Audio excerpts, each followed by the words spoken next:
નમસ્કાર.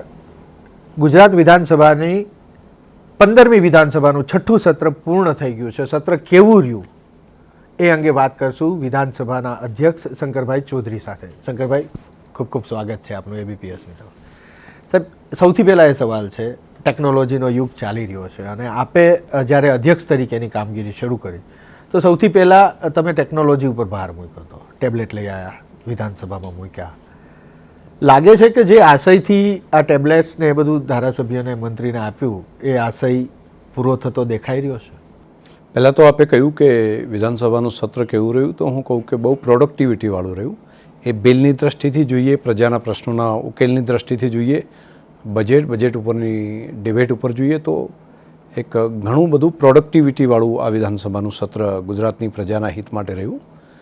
ટેકનોલોજીનો જ્યાં સુધી સવાલ છે તો હા, હવે લોકો ટેકનોસેવી થયા છે એવું બિલકુલ કહી શકું. કેટલો કાગળ બચાયો હશે? કારણ કે આશય મૂળભૂત એ હતો, ટેકનોલોજી વિધાનસભામાં એન્ટર કરવાનો આશય એ હતો કે કાગળનો ઉપયોગ. ટ્રક ભરીને કાગળ લાવવા પડતા, ટ્રકો ભરીને હું કહું ને. અને એ બધાને ધારાસભ્યશ્રી પોતાને ત્યાં જાય તો ઘણી વખત તો એક ગાડીમાં ન જઈ શકાય એટલા બધા કાગળો પોતાના મત વિસ્તારમાં દર વર્ષે દર સત્ર આવે ત્યારે લઈ જતા. અને બીજું કામ, બધું હવે યુઝ ટુ થઈ ગયા છે. બધું પોતાના હાથમાં જ આવવા મળ્યું. પોતાના ટેબ્લેટની અંદર બધી માહિતી આવી ગઈ. અને ટેબ્લેટ પણ આપણે બે આપ્યા હતા, એક ધારાસભ્યશ્રીને પોતાને ઘેર અને એક અંદર રાખ્યા. એટલે ત્યાં જઈને પોતાના એમએલએ ક્વાર્ટર ઉપર રહીને પણ કામ કરી શકે, મંત્રીશ્રી પોતાના નિવાસસ્થાનેથી પણ કામ કરી શકે અને અહીં આવીને પણ જોડાઈને તમે જોતા હશો બધા ધારાસભ્યશ્રીઓ લેપટોપ ઉપર જ જોઈને પોતે પોતાનું કામ, વિધાનસભાની બધી કાર્યવાહી થઈ શકે.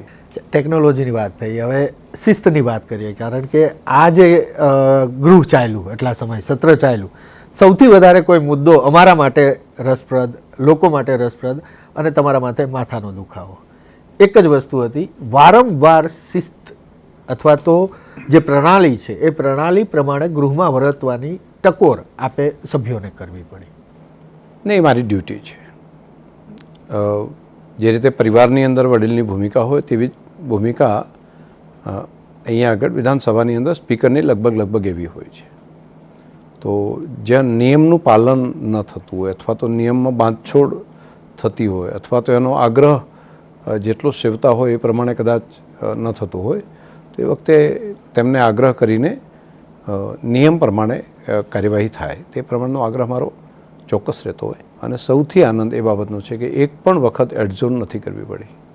અને એ મારે એ બાબતનો ગૌરવ લઈએ કે છેલ્લા 2 વર્ષમાં એક પણ વખત વિધાનસભાના સત્રના આટલા સત્ર ચાલ્યા છે એમાં એક પણ દિવસ એડજોર્ટ કરવું નથી પડ્યું. એ માન્ય ધારાસભ્યશ્રીઓની સંવિધાન પ્રત્યેની એમની લાગણી અને પ્રજાના હિત માટેની લાગણી છે, જેથી કરીને જેટલા કલાક મળ્યા છે એટલા કલાકની અંદર પ્રોડક્ટિવિટી કઈ રીતે વધારી શકાય, ક્યાંય કામને વેડફીએ નહીં, ટાઈમ વેડફીએ નહીં, નહીંતર હોબાળો કરીને બહાર નીકળી જાય, મારે એને સત્ર બંધ રાખવું પડે, એવું કહેવું પડે કે અત્યારે હાલ હું મુલતવી રાખું છું, ફરી મળીશું. તો તેટલો સમય તો ગુજરાતના હિત માટેથી, એ પ્રજાના હિત માટેથી એ સમય વેડફાઈ જાય. તો એક પણ મિનિટ આ રીતની નથી થઈ. એ સંતોષ લેવા જેવી બાબત છે અને હું એવું સમજું છું કે લોકશાહી પરિપક્વ થઈ રહી છે. કોઈ પણ ધારાસભ્ય અત્યારે સ્વરૂપજીને બાદ કરતા કોઈ પહેલી વખત નહોતું ગૃહમાં. જે પહેલી વખત ચૂંટાયેલા ધારાસભ્ય પણ ગૃહમાં ત્રીજી વાર આવેલા હતા. એવું લાગે છે કે અભ્યાસ વર્ગ રાખવો પડશે કે હવે આવું નહીં થાય એવો તમને વિશ્વાસ છે? રિફ્રેશ કોર્સ તો આપણે બધી જગ્યાએ હોય છે, અધિકારીઓ હોય, કર્મચારી હોય, બધા કામની અંદર. તો આ એક રૂટીન ચાલતી પ્રક્રિયા છે. તેને ફરી પણ યાદ દેવડાવતા જશું, ફરી શીખીશું અને શીખતા એકબીજાને શીખવતા જશું. અને આ જ પ્રમાણે લોકશાહી પરિપક્વ થતી આવી છે. જૂની પરંપરા છે, જળવાઈ રહી છે, જાળવવાનો પ્રયાસ કરી રહ્યા છીએ. નવી કેટલીક પરંપરાઓ પણ શરૂ થઈ છે અને આપના સમયમાં જ શરૂ થઈ છે. પછી એ વિધાનસભાના પરિસરમાં રંગોત્સવની પરંપરા હોય કે પછી નજીકના કોઈ ગ્રાઉન્ડમાં ધારાસભ્યો ભેગા મળી અને મંત્રીઓ સાથે, ધારાસભ્યો સાથે ક્રિકેટ રમે, એ પણ પરંપરા હોય. આ જે પરંપરા શરૂ કરી એ શરૂ કરવા પાછળનો કોઈ હેતુ હશે, મગજમાં કોઈ કોન્સેપ્ટ હશે, એ બર આવ્યો છે ખરો? હા, મારું જે તમે જોતા હશો, ધારાસભ્યો ભેગા થાય એટલે શું ચર્ચાઓ થતી અત્યાર સુધીમાં? મોટા ભાગે રાજકારણની ચર્ચા થતી હોય, આને આમ કહ્યું, આનું ગ્રુપ બન્યું, અને પેલું કહ્યું, અને લગભગ વિધાનસભાના સત્ર ચાલતા હોય ત્યારે મીડિયામાં પણ સ્ટોરીઓ આ ટાઈપની આવતી હોય. તમે છેલ્લા વર્ષોનો ઇતિહાસ જોશો ને તો 30-40 વર્ષના તમે જોશો, 50 વર્ષનો ઇતિહાસ જોશો તો મોટાભાગે ચર્ચાઓ એ ટાઈપની રહેતી હોય. છેલ્લા 2 સત્રમાં આવું કંઈ નહીં દેખાતું હોય. કેમ? તો એકબીજા સાથે મળે તો બોન્ડિંગ થતું હોય છે. એક સાથે રહીને પક્ષ પ્રતિપક્ષ હોય, અંદરના અલગ અલગ જિલ્લાના લોકો હોય, રાજનીતિની અંદર બેઠા હોય તો એક જિલ્લામાં પણ અલગ અલગ વિસ્તારો હોય, વિભાગો હોય, મતાંતરો હોય, બધું હોય, પરંતુ એક સાથે એકબીજાને રંગ લગાડે છે હોળીનો. તો હોળીનો માત્ર રંગ લાગે છે તેવું નહીં, એકબીજાના લાગણીઓ છે એ પણ પરસ્પર એકબીજાની સાથે જોડાય છે. કે અહીંયા કોઈ અલગ ભાવ હોય એવું નહીં. એમ સાથે જમતા હોય તો સાથે બેસીને બધા નાસ્તો કરે, જમી શકે, ત્યાં ક્રિકેટ રમી શકે, હોળી ખેલી શકે. સફાઈના કામની અંદર પણ માન્ય ધારાસભ્યશ્રીઓ ત્યાં કરતાં સફાઈ કામદાર ભાઈ બહેનો છે તેની સાથે રહીને એ પણ કામમાં, સફાઈના કામમાં જોડાય. અને ઘણા દિવસ સુધી સફાઈનું કામ એમએલએ ક્વાર્ટરની અંદર પણ માન્ય ધારાસભ્યશ્રીઓ સાથે જોડાઈને માન્ય ભગાભાઈથી કરીને બાકી બધા ધારાસભ્યશ્રીઓ ખૂબ સરસ કામ કર્યું. અચ્છા, તો એ કયો ભાવ શંકરભાઈ ચૌધરીનો અધ્યક્ષ તરીકેનો કે ગૃહની અંદર જ્યારે કોઈ કર્મચારી નિયમ સિવાય નીકળતા હોય છે તો એને કડક શબ્દોમાં ઠપકો પણ મળે છે, એ જ સેવકો વિધાનસભાના એની સાથે શંકરભાઈ ચૌધરી આઈસ્ક્રીમ પણ બેસીને ખાય છે. બંને અલગ ભાવ દેખાય. જો એ માતૃભાવ કહેવાય. જે રીતે માને કોઈ બાળક કે કોઈ પરિવારનો સભ્ય કે કોઈ સદસ્ય તો એ આગા પાછું હોય, લાગે લેસન બરાબર નથી થયું તો એ ક્યારેક એને વઢે પણ ખરી. નાનું બાળક હોય ને કોઈ માટી ખાતું હોય તો એને પણ એનો ભાવ એવો ન હોય કે મારે એને સજા કરવી છે, એને બદલાવ કરવા માટેનો ભાવ. એટલે હું ત્યાં વિધાનસભામાં સ્ટેજ ઉપર બેઠા હોય તો એ વિક્રમાદિત્યના સિંહાસન જેવું છે. એટલે ત્યાં બેઠા છું તો મારે એ ભૂમિકા એમાં ક્યારેક મારાથી કડક વલણ પણ લેવાનું થાય, પરંતુ એનો મતલબ એ નથી કે મારા મનમાં તેમના માટેનો ભાવ એ ખરાબ ભાવ છે. એટલે અહીંયા આવીને સાથે એ જ નાના નાના કર્મચારી હોય, અધિકારીઓ હોય, એ બધાની સાથે ચા પાણી કરીને એને હળવાશથી પણ થાય તો એમના મનમાં પણ એવું થાય કે હા મારે હજુ વધારે કામ કરવું. મને બહુ સરસ અનુભવ થયો. વિધાનસભાના માન્ય મંત્રીશ્રીઓના અને વિધાનસભાના બધા સેવકો આવ્યા અને તેમનું ખાસું કામ હોય છે. એમની ભૂમિકા પણ બહુ મહત્ત્વની છે. આપણને લાગે કે નાના માણસ છે, લોકો એને પટાવાળા કહેતા હોય છે, પરંતુ એ નાના લોકો નથી. એમનું કામ કોઈ નાનું નથી. તેમનું કામ પણ બહુ મહત્ત્વનું છે. તેમને પણ લાગણી હોય છે, તેમને પણ સંવેદનાઓ હોય છે, તેમને પણ સ્વમાન હોય છે. તો એ સ્વમાન આપવાનું કામ આપણે કરવું જોઈએ, સન્માન આપવાનું કામ આપણે કરીએ. તો તેમના પરિવારની સમાચાર પૂછ્યા, તેમના બાળકો ક્યાં અભ્યાસ કરે છે, તેમના માટે કોઈ લોકોનો વ્યવહાર તેમની સાથે કેવો હોય છે, ઘણી બધી ચર્ચાઓ કરી. તો આવનારા સમયમાં તેમાંથી પણ રસ્તો કાઢી શકાય. અને સાથે બેસીને આઈસ્ક્રીમ ખાતો. પહેલાં તો મેં બોલાવ્યા ત્યારે એમને એવું લાગ્યું કે સ્પીકર બોલાવે છે, અને સ્પીકર બોલાવે છે એટલે કંઈક મોટો ઠપકો અથવા બહુ મોટી ભૂલ છે. એટલે દાબતા પગે બધા આવ્યા હતા. અહીં આવ્યા, થોડા હળવા કર્યા, મારી સાથે બેસાડ્યા. હું અને ઉપાધ્યક્ષશ્રી બંને હતા. તો અને એમને બહુ હળવાશ સાથે નીકળ્યા. તેમની સાથે ઘણી વખત કોઈ માન્ય ધારાસભ્યશ્રી કે નાગરિકો આવતા હોય, તોછડાઈ ભર્યો વ્યવહાર કરતા હોય તો મને તો નથી ગમતું હતું. મને એવું લાગે કે તેમના માટેનું પણ એટલું સન્માન મોટા અધિકારીઓ માટે કે નેતાજીઓ માટે હોય તેવું સન્માન, માન સન્માન તેમના માટે રાખ્યા. કામ બધાના અલગ અલગ છે, પરંતુ કોઈ કામ નાનું નથી. બધા કામ તેટલા જ મહત્ત્વના છે. પરંપરાની વાત કરીએ તો એક પરંપરા ખૂબ જ ચર્ચાનો વિષય પણ બની છે. એ પરંપરાથી સત્તા પક્ષના સભ્યો પણ ખુલીને પોતાના પ્રશ્નો કરતા થયા છે. એ છે માગણીઓની ચર્ચા પૂરી થાય ત્યારબાદ અધ્યક્ષ એ સભ્યોને સમય આપે છે, માત્ર ધ્યાન દોરવાનું કે મારા વિસ્તારમાં કામ બાકી છે કરવાનું. અને એ મંત્રીઓ માટે નથી હોતું, એ અધિકારીઓ માટે હોય છે. આ રજૂઆત થઈ ગયા પછી, કારણ કે આ બીજી કે ત્રીજી સત્ર આવી ગયું આપે આ પરંપરા શરૂ કરી પછી, શું એ કામ થાય છે? અથવા તો કોઈ મંત્રી આવીને કહે છે કે અધ્યક્ષ આ રહેવા દો, સભ્યો જે બોલે છે એમાં અમે કામ નથી કર્યા, આવી કોઈ વાત બહાર આવી જાય છે? ને મંત્રીશ્રીઓ કોઈ રહેવા દો કે ન કરો એવું નથી કહેતા. માન્ય મુખ્યમંત્રીશ્રીનું ખૂબ પોઝિટિવ વલણ છે. તેમનો મત હંમેશા તેવો રહ્યો છે કે આપણે પ્રજાના પ્રશ્નના ઉકેલ માટે જ બેઠા છીએ. આપણી બ્યુરોક્રેસી હોય કે આપણું કેબિનેટ હોય, બધા લોકો પ્રજાના કામ માટે બેઠા છીએ, તો આપણે તેના માટે પ્રાયોરિટી આપીએ. અને જેના કારણે કરીને અગાઉના જે સત્રોમાં હતા એમાં કેટલાક ડિપાર્ટમેન્ટમાં તો 98% જેટલા પ્રશ્નોનો ઉકેલ કરી નાખ્યો છે.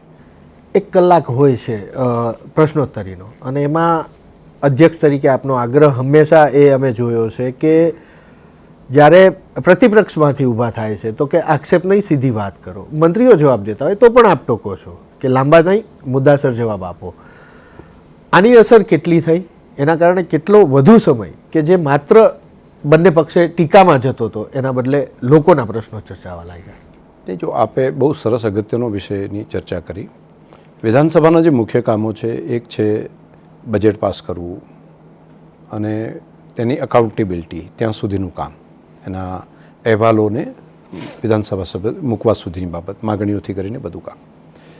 બીજું પાર્ટ જે છે તે કાયદો બનાવવાનું કામ છે, જેને બિલ બનાવવા અને બિલ મંજૂર કરવા, એટલે નિયમ બનાવવાનું કામ છે.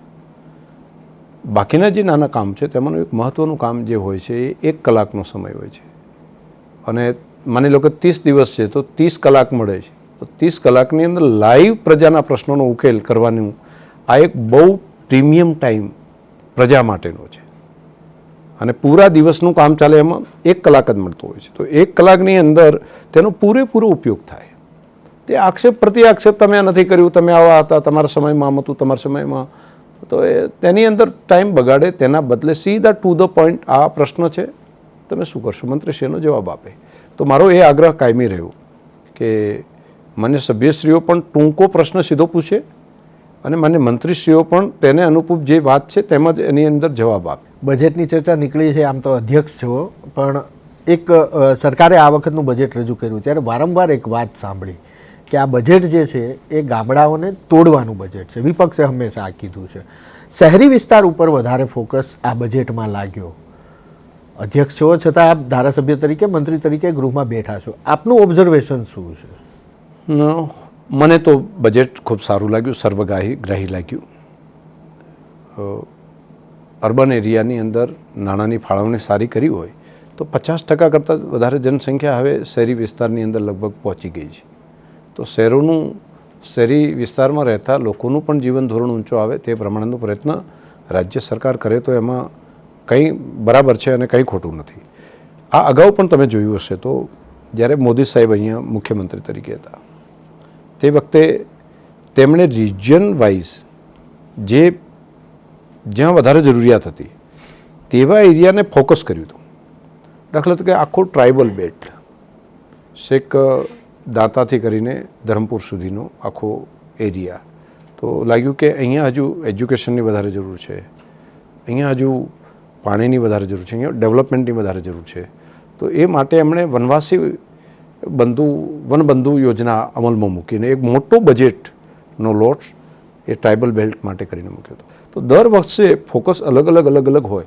દાખલા તરીકે એક વખત સૌરાષ્ટ્રની અંદર પાણીનો પ્રોબ્લેમ હતો, તો ત્યારે સૌની યોજના મૂકવાનું કામ કર્યું હતું. ભાઈ પાણીનું કામ એક ફોકસ કરીને સૌની યોજના મૂકીને ત્યાં તલાવ ભરીને સૌરાષ્ટ્રનો પાણીનો પ્રશ્નનો હલ કરવાની વ્યવસ્થા કરી હતી.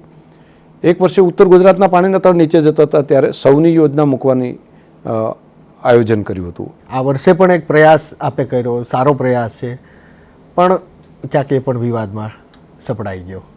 આપે કલાકારોને આમંત્રિત કર્યા અને એને લઈને વિવાદ છેડાઈ ગયો. આપે ગૃહમાં સ્પષ્ટતા કરી દીધી છે. મને લાગે છે કે ચર્ચા ઘણી બધી થઈ. આ વખતે પહેલાં વિધાનસભામાં આવે તો કોણ આવે તો બહુ તો વિદ્યાર્થીઓ આવતા. તો જાણે વિધાનસભા માત્ર વિદ્યાર્થીઓ માટે, હા વિદ્યાર્થીઓ માટે અગત્યનું છે. બાળપણની અંદર શીખે તો હું પણ નાનપણની અંદર જ એક સિક્કાની બને હક અને ફરજ બને, એક સિક્કાની 2 બાજુ છે તે નાગરિક શાસ્ત્રમાં જ શીખ્યો હતો. અહીંયા પ્રત્યક્ષ આવીને જોવે તો ઘણું બધું એ શીખી શકે. પરંતુ સમાજ જીવનના બધા લોકોને એવું લાગવું પડે કે માત્ર આપણો હક છે તેવું નહીં, એક હક આપણે મેળવીએ છીએ તો તેની સાથે આપણી ફરજ, આપણું કર્તવ્ય સાથે જોડાઈ જ જાય છે. એ અહીંયા આવીને પ્રત્યક્ષ જોવાથી થઈ શકે. તો એક તો હજારોની સંખ્યાની અંદર લોકો આ વખતે વિધાનસભા જોવા માટે આવ્યા અને વિવિધ વર્ગમાંથી આવ્યા. શરૂઆતમાં તબક્કાની અંદર જ્યારે કલાકારો જે આવ્યા તો એ પછી પિક્ચરના કલાકારો એ પછી આવવાના હતા, પણ ત્યારે લાગ્યું કે આ બીજાને નહીં બોલાવે કે એવું ગેરસમજો પણ ઊભી થઈ છે, અથવા તો જેણે વ્યવસ્થા જેને સોંપેલી હશે તેમને કોઈ બાકી પણ ત્રુટીઓ રહી ગઈ હશે. પરંતુ એ પછી પણ આવ્યા અને રંગભૂમિ દિવસ જે છે તે દિવસે બાકી પણ ઘણા બધા કલાકારોને બોલાવવાનું પહેલેથી આયોજન માનનીય મુખ્યમંત્રીશ્રીએ કરી રાખ્યું હતું, તો તે પણ આવ્યા. તે સિવાય ગ્રામીણ કક્ષાએ જે પરંપરાગત ભવાઈ સાથે જે જોડાયેલા હોય, જે લોકશિક્ષણનું ખૂબ મોટું કામ કરે છે, વ્યસન મુક્તિના કામ ગામડે ગામડે જઈને જે સમજાવે છે, તો એ પરંપરાગત 80 વર્ષના કેટલાક તો 84 વર્ષના લોકો પણ અહીં આવ્યા અને એ બધાને મળવાનું થયું. અને સ્વાભાવિક અહીંયા આવે છે તો મને તો કોઈ આવે તો હું એનું માન સન્માન રાખવાનું વ્યવસ્થા કરું છું, અને જે કોઈ આવે છે એના માટે આપણાથી બનતું હોય તેટલા તેના માટેનો સારો ભાવ રાખવાનો. છેલ્લો એક જ સવાલ, વિધાનસભા ગૃહની અંદરની કઈ એ બાબત, કયું એ કામ, કઈ એ પ્રણાલી કે જે આ વર્ષે તમને એવું થયું હોય કે આનંદ આવ્યો હોય અથવા તો એક ગૌરવ મળ્યું હોય કે આ બરાબર થયું છે? વિધાનસભાની અંદર પ્રોડક્ટિવિટી જે કામની રહી, બિલો પણ ઘણા બધા થયા અને એ બિલ સર્વાનુમતે થયા, હેલ્ધી ચર્ચા થઈ, અને હેલ્ધી ચર્ચા થયા પછી સર્વાનુમતે નિર્ણય જે થયા તો એ પરિપક્વતા આવી છે. નહીંતર વિપક્ષ એટલે એવું માને કે આપણે તો શાસક પક્ષનો વિરોધ જ કરવાનો હોય, અને શાસક પક્ષ એવું માને કે વિપક્ષ છે એટલે એ ટીકા કરશે એટલે આપણે એનો જવાબ આવો આપવાનો હોય. તેના બદલે એક સામ્ય ભાવ રહ્યો, એક સરખો ભાવ રહ્યો, અને માન્ય ધારાસભ્યશ્રીઓએ શાસક પક્ષના હોય કે વિપક્ષના હોય તેમણે આક્ષેપ પ્રતિ આક્ષેપમાં પડવાને બદલે પ્રજાના પ્રશ્નના ઉકેલની દિશામાં તેમણે મત ખૂબ સારો બનાવ્યો અને મને ખૂબ સરસ લાગ્યું, સારું લાગ્યું. ખૂબ ખૂબ આભાર સાહેબ વાતચીત કરવા માટે. તો વિધાનસભાના અધ્યક્ષ શંકરભાઈ ચૌધરી, જેને એક વાતનો આનંદ છે કે આ વખતે લોકોના પ્રશ્નો વધારે ચર્ચાયા છે ગૃહની અંદર. સત્તાપક્ષ અને વિપક્ષ એકબીજા ઉપર આક્ષેપ પ્રતિ આક્ષેપ કરવાના બદલે પ્રોડક્ટિવ કામગીરીની અંદર વધારે સમય ફાળવ્યો છે.